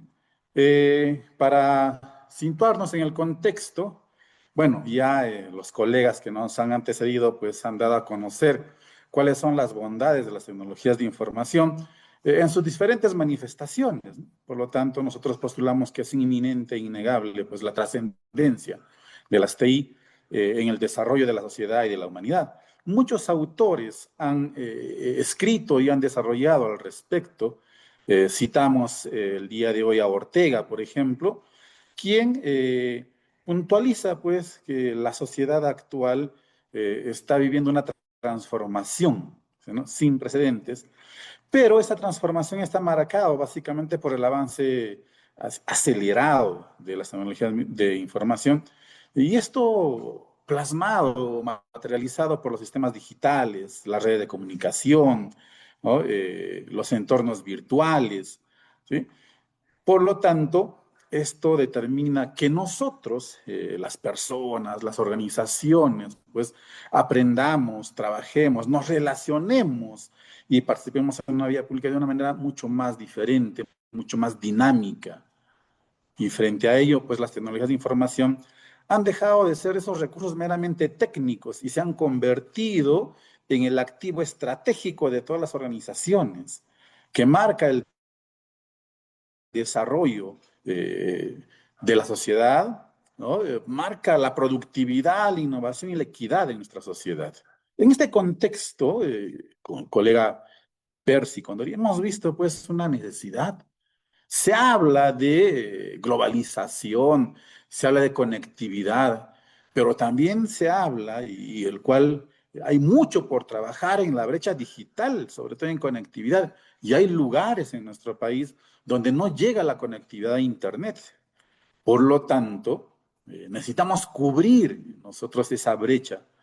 Y es ahí donde pues entran a tallar las tecnologías de información y buscar las soluciones pertinentes como por ejemplo emplear la telemetría, emplear la tecnología LoRa, que básicamente nos permite interrelacionar y conectar sensores, actuadores y un conjunto de dispositivos a larga distancia y que no necesita la conectividad a Internet. Ámbitos como la agricultura, la ganadería, la industria, ámbitos rurales que necesitan, vamos, solucionar muchas necesidades, van a ser, digamos, satisfechas estas mediante el proyecto que nosotros estamos postulando el día de hoy.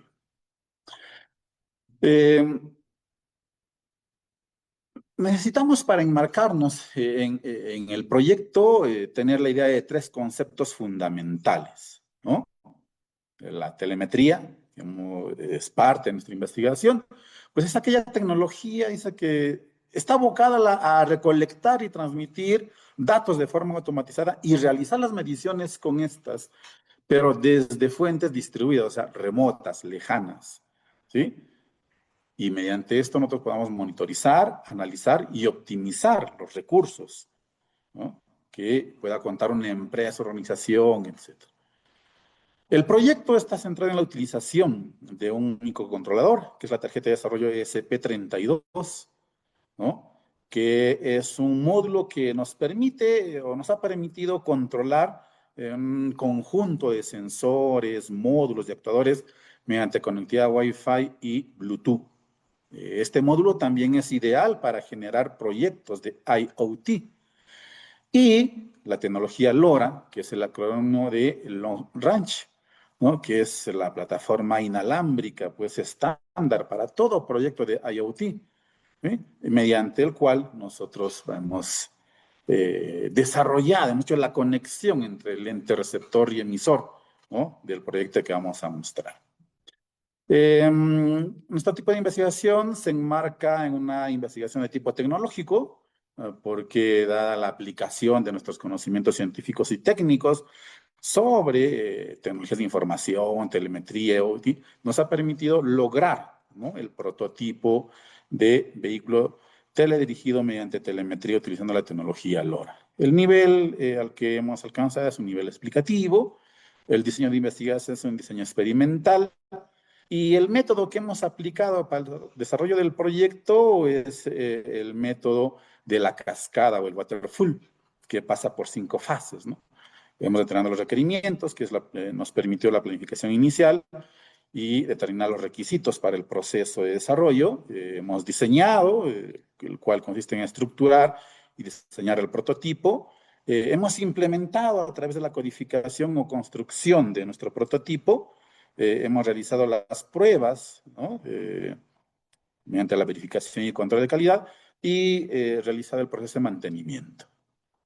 Los resultados que hemos obtenido nosotros en nuestro proyecto, en primer lugar, la primera fase de la metodología utilizada, es haber determinado los requerimientos. Y básicamente entonces se entra en 2 grandes grupos, ¿no?, determinar requerimientos de hardware y requerimientos de software. Y entre los más relevantes de todos los componentes que nosotros hemos utilizado, pues están las baterías secas, el microcontrolador ESP32, que tiene el módulo LoRa incluido, y cuya transmisión es a través de los 915 MHz. El chasis del vehículo, ¿no?, que está compuesto por ruedas, servomotores, etcétera, el puente H para el control de las ruedas, ¿no?, la garra mecánica que nos va a permitir transportar materiales, los engranajes de fuerza de la garra metálica, los servomotores para el control de la garra y las ruedas del vehículo, ¿sí?, y los motores DC. Y a nivel de software, a nivel de diseño hemos utilizado el Tinkercad, un software muy conocido, bastante utilizado por su versatilidad, facilidad y gratuidad de uso. La programación de todo el prototipo está hecho en el lenguaje C++, pudiéndose también migrar al lenguaje Python, que hace un momento las características ya un colega ha explicado. Entonces, a nivel de diseño, tenemos una primera vista general con los componentes básicos que hemos obtenido del Tinkercad, ¿sí?, la batería, el microcontrolador ESP32, las ruedas del vehículo, el puente H, ¿sí?, la garra mecánica de aluminio, los engranajes, los servomotores, ¿sí?, y el display que nos permite visualizar la transmisión de los datos respectivos. El Tinkercad es un software bastante amigable, que contiene todos los componentes que nosotros necesitamos para el desarrollo del prototipo, ¿no? El microcontrolador ESP32, el chasis con los servomotores, el puente H, la garra mecánica o metálica, perdón, los engranajes, el servomotor, ¿sí?, y el resultado final del diseño lógico del prototipo, ¿sí?, y las vistas respectivas, la vista frontal, la vista izquierda, la vista derecha y la vista inferior, ¿sí? Y también hemos logrado diseñar aquí el mando de control, que es el transmisor del proyecto, con sus respectivos componentes, ¿sí? Doy pase a mi colega para que pueda continuar con la exposición. Gracias, doctor Landeo. Buenas tardes con cada uno de ustedes. continuando con la exposición, voy a Ingeniero Condori, compartir. disculpe, se escucha con eco. Dígame, se le envía. Ok, gracias. Disculpen.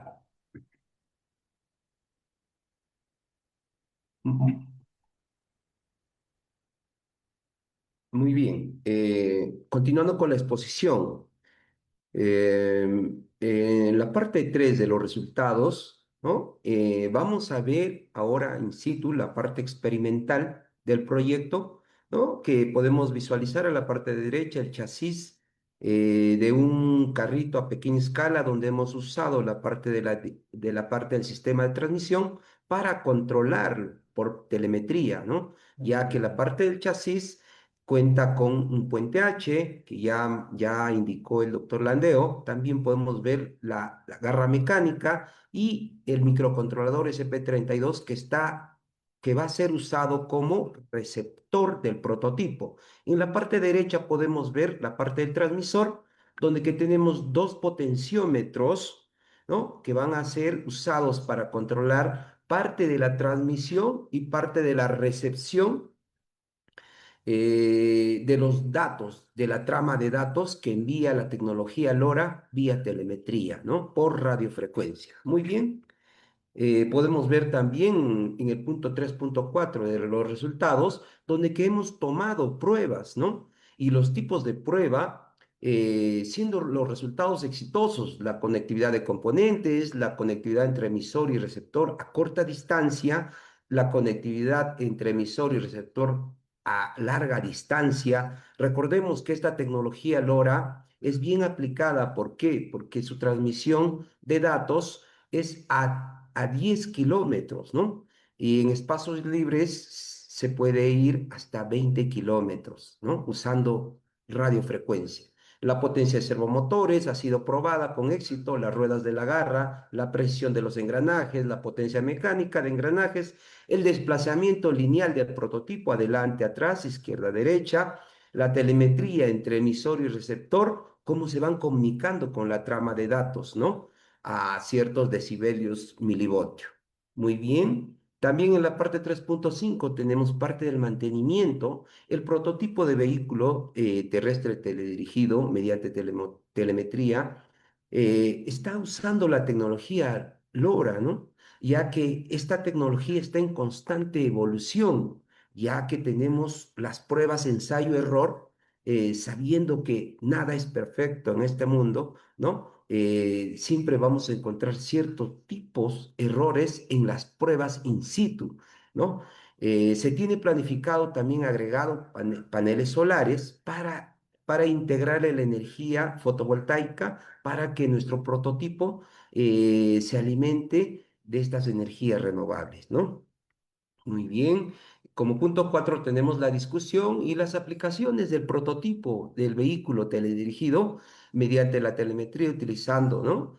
Podemos ver en la línea de la agricultura, podemos monitorear los parámetros de humedad, temperatura, automatización en sistemas, ¿no? En el monitoreo ambiental tenemos la calidad de aire, el nivel de contaminación y muchos parámetros que podemos medir en esta línea ambiental. También como en seguridad podemos ver la detección de incendios forestales, seguimiento de personas o ganados, ¿no?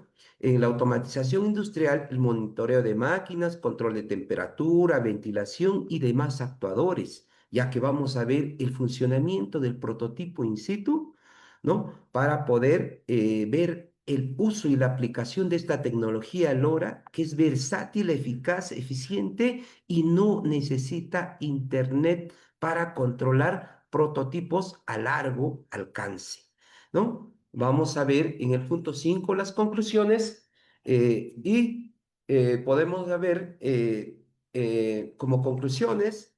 Ya el doctor Landeo también ya expuso y también ser enfático que esta tecnología funciona a 915 MHz, ¿no? En Sudamérica, y es una tecnología que es usada por los militares para pruebas biomédicas y para pruebas espaciales, ¿no?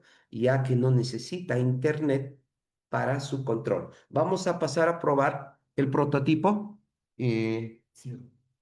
A ver, vamos a pasar a probar el prototipo. Voy a cerrar el audio, por favor, acá, un ratito, si me permiten. Muy bien. Voy a dejar de compartir. Ajá. Voy a dejar. Ya está. Vamos a pasar a probar el prototipo. Como ven ustedes, acá está el prototipo. Vamos a conectar parte del receptor y en esta parte podemos visualizar el transmisor, ¿no? Donde ya se conectó el transmisor con el receptor.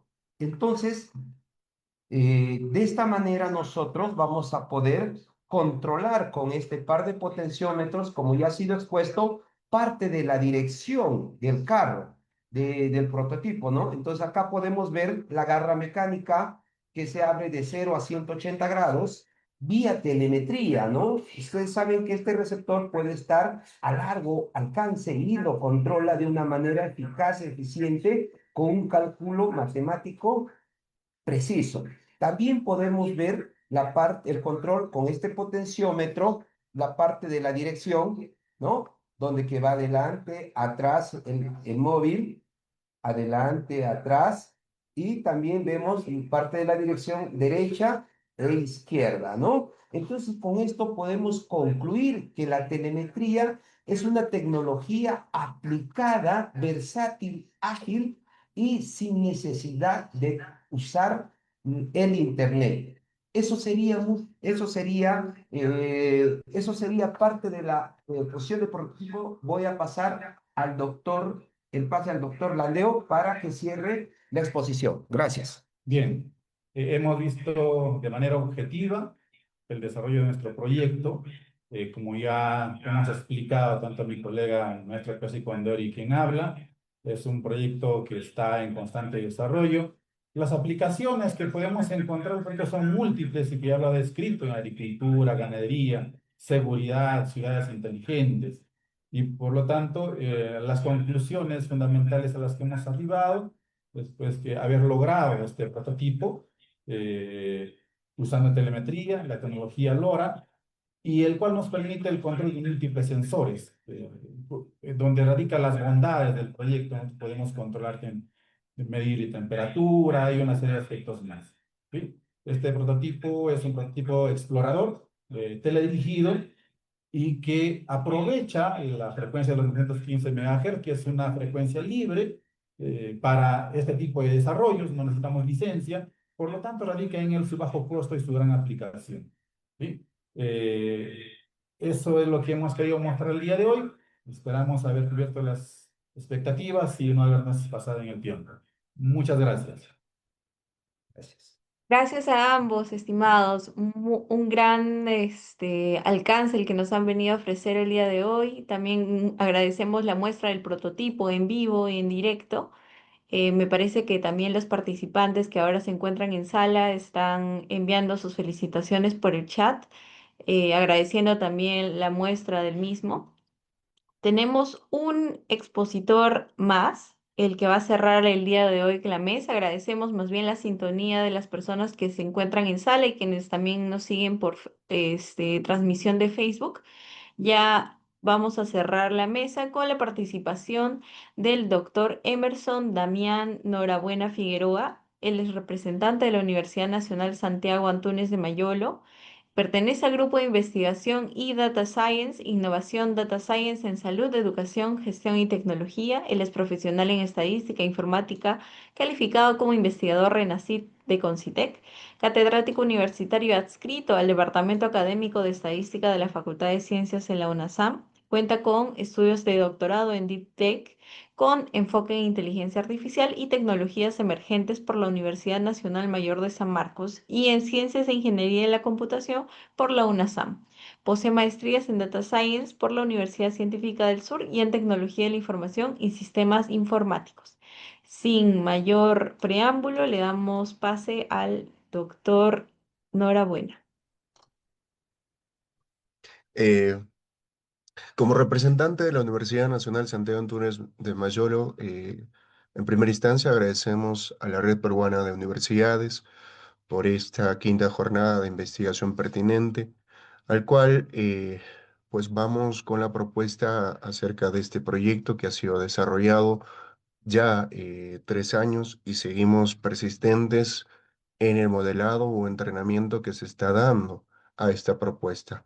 Le denominamos el proyecto Génesis, el cual va titulado como modelo psicosocial basado en inteligencia artificial para diagnosticar la depresión en la población peruana joven. Eh, Evaluaremos aspectos respecto al contenido. De una otra forma, podamos planificar desde el problema que suscita para poder tener una idea de cómo iniciamos con esta propuesta de este proyecto, que aún seguimos persistentes en el desarrollo.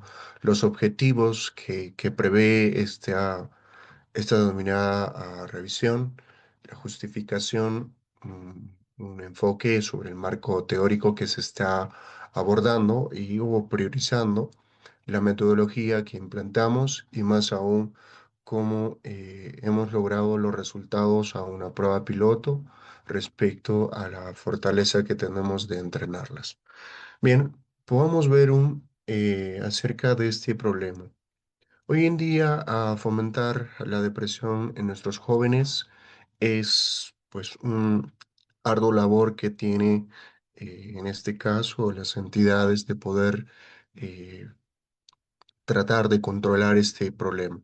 Se hace sutil que hoy en día pues vemos investigaciones recientes respecto a la población adulta, pero a nivel de nuestro país carece en ella de poder apuntar a la banda más ancha de nuestra población, que son nuestros jóvenes. Bajo ese contexto, la depresión está asociada a un rumor, a un humor depresivo, por falta de interés, agotamiento, posible disfrute de aspectos positivos de la vida, que pobremente se ve la baja calidad que tienen hoy en día los jóvenes. Es frecuente observar de cómo provocamos que este problema esté relacionado directamente con la familia, el aspecto laboral, el estigma social.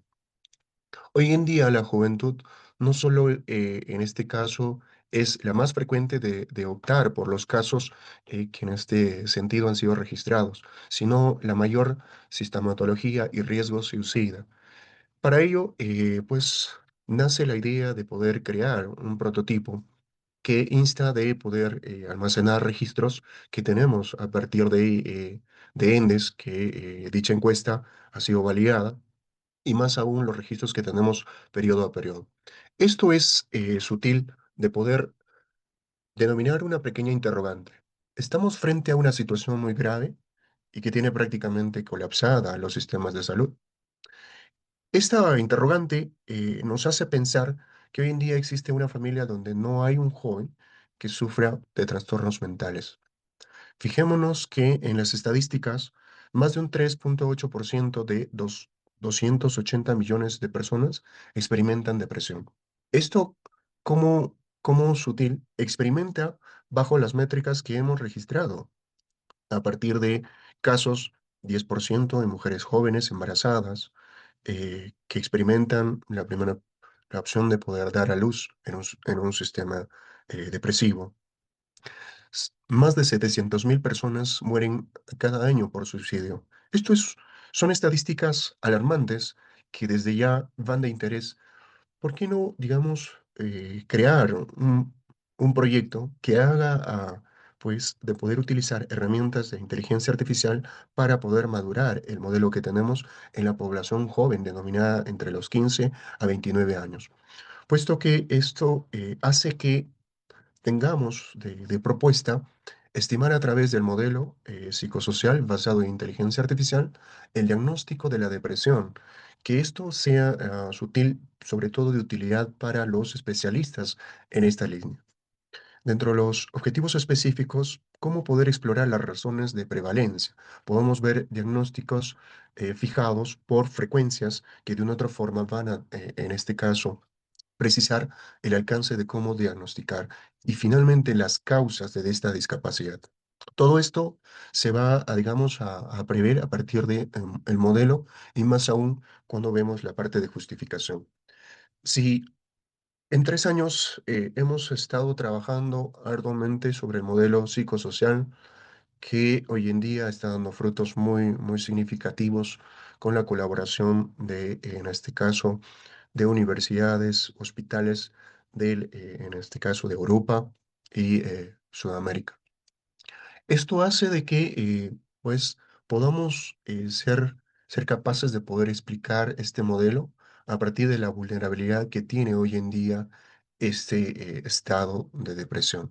Son posiblemente genética intrínseca que podamos, en ese sentido, explicar a partir de las fluctuaciones hormonales, pero más que ello, podamos ver que a través del modelo que estamos proponiendo, podamos desarrollar y madurar para que de esta forma, con las herramientas que tiene inteligencia artificial bajo la disciplina de Machine Learning, podamos explicar cuáles son los patrones de riesgo para poder diagnosticar este trastorno. Esto puntúa mucho a nuestros jóvenes en el Perú. Podamos precisar algún aspecto respecto al marco teórico, que es más de solidez, sobre todo de cómo poder precisar qué patrones debemos de evaluar en este modelo psicosocial. Podemos ver aquí en el marco teórico, abundan los antecedentes respecto al ámbito internacional, como le he denominado en este caso Torres, sobre los factores asociados al trastorno depresivo en adultos mayores. No debamos tipificar el estudio sobre nuestros jóvenes. Así como podríamos mencionar en el Perú, persiste el análisis de trastorno depresivo en adultos mayores peruanos, según la revista argentina Psiquiatra, la cual ha referido el 2023. Puedo referir o instar que los estudios que se han, digamos, tomado a razón, todas estas van sobre una población adulta. Y hoy en día pensamos que en el Perú, ¿por qué, digamos, hemos dejado a la población más vulnerable, que son de nuestros jóvenes? Entonces, eso de pronto dio de iniciativa de poder fijar cómo estos síntomas, pues, afectivos, a partir del modelo que ustedes van a observar, ha sido la sintonía de poder precisar por qué emprender este proyecto. Como fuente, podríamos observar un análisis comparativo como lo refiere en descriptores para poder puntuar si en este caso tiene depresión mínima, leve, moderada o grave. Esto insta mucho a los instrumentos que se han analizado aquí y son definidas específicamente para poder tener de cuenta que los registros deben de pasar por un proceso de implementación del ETL para que de esta forma podamos validar los registros. Se utilizó como documentación el cuestionario PHQ-9, que refiere a nivel de la normativa en salud por la OMS, historias clínicas, en este caso electrónicas, del Hospital Nacional Edgardo Reaveliati de Martins, el comité de validación que tuvo en este caso el papel de poder validar todos nuestros registros, que va acompañado del Hospital Rubén Bravo de España, como desarrolladores o soporte, eh, en este caso la Libre de Colombia, y como la parte, en este caso, determinante, que es la fluidez en la electrónica, viene la Universidad Nacional Mayor de San Marcos. Todas estas han jugado un rol muy determinante, posible que podamos haber incorporado un trabajo multidisciplinario para poder optar con este proyecto denominado Génesis. Aquí podríamos ver en instancias las teorías que fluctúan, sobre todo para poder hacer un análisis, no necesariamente con la diferencia de la población aquí en Perú como lo es en Colombia. Las características de una otra forma han fluido muy bien, sobre todo de cómo hemos adecuado nuestros instrumentos para esta población, más aún de entrenarlas con registros que tiene la encuesta ENDES, denominado por, en este caso, la labor del INEI. Preciso aquí la encuesta, eh, el PHQ-9, bajo la puntuación que ustedes observan, para poder fijarnos que en primera instancia podamos ver todos esos niveles por puntuación por cada uno de estas unidades muestrales que hemos evaluado. Bajo la metodología, implantamos el KDD, sobre todo para poder desarrollar memorias de sutil entrenamiento, al cual hemos precisado, según el tipo de nuestra investigación es aplicada, para poder ver que, ojo, pues, en los registros que se ha evaluado, ENDES, pues tiene robustez sobre todo en esa data. Entonces, imaginémonos que para poder modelar se nos ha hecho todo, digamos, un afán de complicarnos, sobre todo con los registros que amerita de poderlas hacer todo el tratamiento. Entonces, para ello ha sido muy importante poder plasmar todo el proceso de la planificación hasta los resultados que hemos logrado. Eh, en la etapa inicial se ha evaluado a partir de la encuesta de salud mental que ha incorporado ENDES bajo sus periodos del 2018 hasta el último que ha realizado la carga del 2024. Todo este periodo es la que hemos evaluado con el afán de poder entrenar, ¿sí? Entrenar al modelo matemático que ahora ustedes lo van a observar.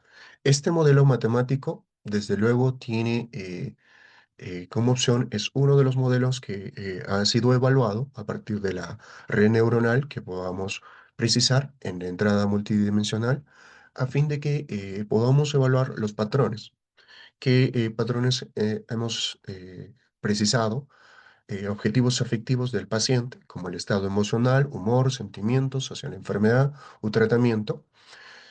C, objetivos cognitivos del paciente, conocimientos, percepciones, actitudes, creencias religiosas o expectativas, como objetivos conductuales, acciones, hábitos, expresiones motoras, expresiones previas, como medio familiar, recursos económicos, la dinámica familiar, el apoyo afectivo, conductual, el sistema de cuidado de salud bajo la infraestructura, actitud del personal, políticas y regulaciones, que eso, digamos, ha precisado mucho, en este caso, el hospital del Revalidate, que nos ha dado muy buena, digamos, cualificación, sobre todo de cómo entrenar a este proyecto. El medio sociocultural, bajo la ocupación, recursos sociales, creencias culturales, costumbres, entre otros. El trabajo que insta sobre este modelo matemático, pues prevé sobre todo de cómo podríamos estructurar mediante el tipo de feedword para poder instar a las capas ocultas o activación no lineal. Esta es uno de los modelos que se ha ido entrenando a la par con otros modelos que han sido muy sutiles de poder ver sus indicadores de especificación. Esto es el proyecto Génesis que insta en este prototipo, al cual nosotros apuntamos más para la fijación a partir de la iris. El reconocimiento de estos patrones indicados debemos de hacerlas a partir de, en este caso, la visión que tiene. Pues Génesis ha sido ya, en este caso, madurado bajo las condiciones de este modelo matemático y responde sobre la prueba piloto que hemos, en este caso, instado, lo voy a compartir.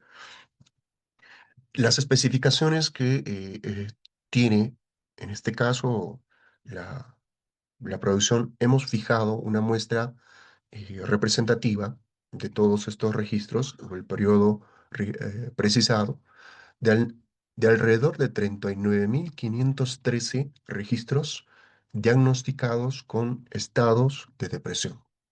Podamos fijar que podamos denotar con este modelo matemático por edades, por género, por sectores, como tenemos toda la data al cual refiere a nivel de departamentos, entonces podamos precisar desde esa instancia mapas de calor y poder ver la fluctuación de esos estados de depresión. Bueno, considero que este proyecto tiene mucha expectativa, que hoy en día es, digamos, de poder fijar, voy aquí a compartir el momento de cual hemos ido entrenando. Ustedes observan a Génesis, pues tiene la cualidad en este caso de poder entrenar de a poco con la prueba piloto que hemos precisado y más aún que tenemos el equipo que en este caso insta de poder hacer réplicas y de esta forma poder tener en memoria el entrenado que se está refiriendo. Hemos creado otra réplica de Génesis con el afán de poder ver cómo se comporta, ¿sí? A nivel de la precisión de ese modelo, al cual nos ha dado de por medio resultados muy específicos, sobre todo de que está diferenciando hoy en día patrones de que pues pueda reconocer o diferenciar a un niño y a un joven. A partir de ello, las estadísticas que puedo mostrar han hecho de que este proyecto, pues sí, persista en poder no solamente apuntar en algo, digamos, escenarios de posibles asistentes o agentes, sino vemos aquí en la parte eh, eh, inferior el humanoide, que eso es de cómo poco a poco estamos yendo con este proyecto y de seguro la expectativa, un próximo evento nos va a dar mayor fortaleza de poder mostrar ya resultados que ya no trabajen solamente como prueba piloto, sino insten mucho a poder ver que con los registros de cómo estamos entrenando en el hospital, podamos llevar a Génesis y que esto pueda responder a las cualidades que necesita hoy en día nuestros especialistas. De esta forma, trato de poder, en este caso, precisar que el proyecto Génesis está fijada en su primera etapa de desarrollo y entrenamiento como prueba piloto y de seguro pues invitamos a los profesionales que tengan esa línea o ese ensueño de poder trabajar con inteligencia artificial, pero sobre todo iniciar con la población más vulnerable que son nuestros jóvenes. Agradezco por la apertura. Muchas gracias. Gracias a usted, doctora Emerson. Qué gran avance el que usted y su equipo viene desarrollando. Gracias también por su valioso tiempo en esta jornada de investigación pertinente de inteligencia artificial. Con usted hemos concluido la mesa número 2 el día de hoy. Les agradecemos además a los demás ponentes que nos han acompañado en esta mesa y a los participantes que siguen estando en la sala Zoom y nos siguen sintonizando por el Facebook de la Red Peruana de Universidades. Comentarles que tenemos una última mesa que se llevará a cabo de 3 a 5 de la tarde. Ahí he compartido el enlace para que puedan registrarse. Se les enviará también el Bien. acceso al Zoom. Doctor Aquí Emerson, qué les gusto comparto el verlo. prototipo. Buenísimo, ahí No, para que lo puedan ver. mil disculpas. Aquí está Génesis. Estamos Increíble, perfectos. ahí lo Sí, sí. vemos. Bueno, muchas gracias, doctor Emerson, además por compartirnos ese grandioso prototipo. Esperamos entonces más adelante tener muchos más avances relacionados a ese proyecto, y al igual que los demás proyectos que nos han venido a presentar el resto de ponentes el día de hoy. Por favor, no olviden registrar su asistencia a los participantes para que se les pueda emitir la constancia de participación. Y sin más, nos despedimos. Que tengan linda tarde. Cuídense A mucho. usted. Buenas tardes. Gracias, gracias, colegas. Nos Gracias. vemos. Hasta otra oportunidad. Gracias. Hasta